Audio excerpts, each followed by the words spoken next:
Laughter rippled across the table. Not the polite kind, the guttural, cruel kind that feeds on humiliation. The loudest laugh came from Marissa, my husband's boss. Her lipstick was the same shade as the wine in her glass. Rich, bold, predatory. "Still clinging to him?" she sneered.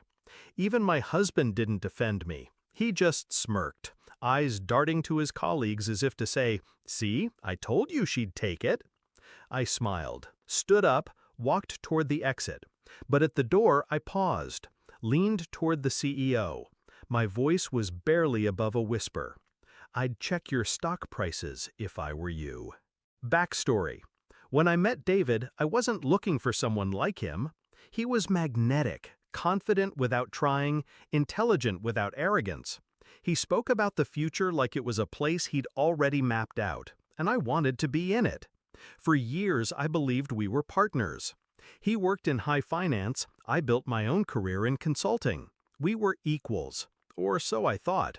But the more his world expanded, the smaller mine became in his eyes. Discovery of betrayal. It started with little things. He'd forget to mention events until the last minute, giving me no time to prepare. He'd make jokes in public about my freelance hobby, ignoring the clients who paid me more than his yearly bonus. Then came the late nights at the office, the texts he didn't answer, the perfume, sandalwood and jasmine, lingering on his shirts. One evening, I arrived at his office unannounced, dinner in hand. I saw them through the glass, David and Marissa, her hand resting on his knee under the conference table. His phone lit up on the desk beside him. My name flashed on the screen. He didn't even glance at it. Shift in mindset. I didn't confront him. Why warn the prey when you can watch it walk willingly into the trap? I started paying attention, not to his words, but to his numbers. David liked to brag at home, thinking I only half listened. But I remembered every detail, every project, every deal.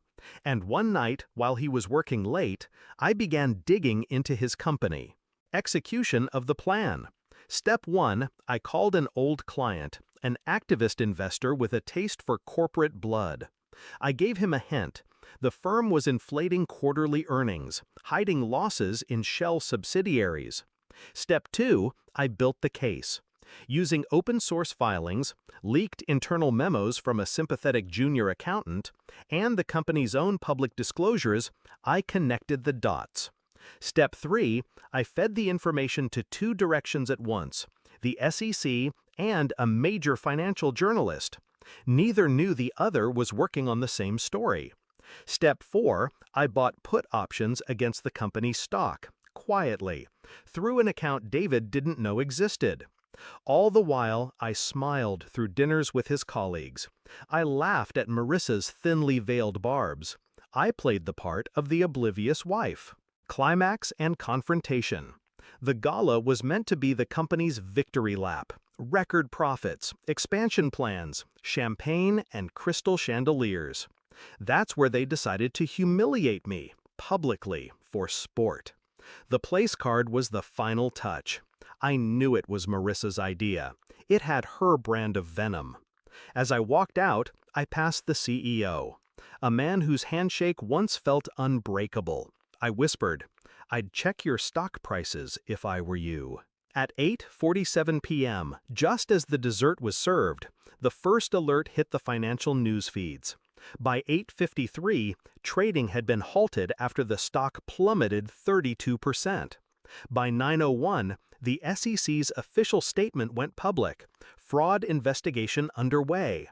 Phones lit up around the ballroom. Conversations turned frantic. Marissa's laughter died mid-breath. David stared at me from across the room, realization flickering in his eyes like the slow flare of a match. Resolution. By midnight, David's world was burning. The board had called an emergency meeting. Marissa was escorted out by security, her designer heels clacking like gunshots against marble.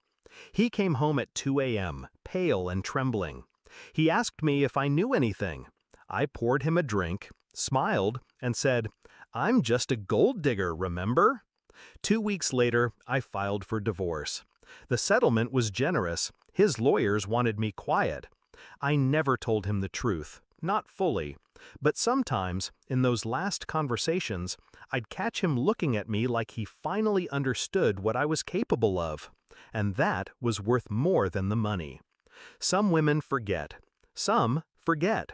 I calculate. And when I strike, I don't just ruin a night. I take the whole kingdom down with it.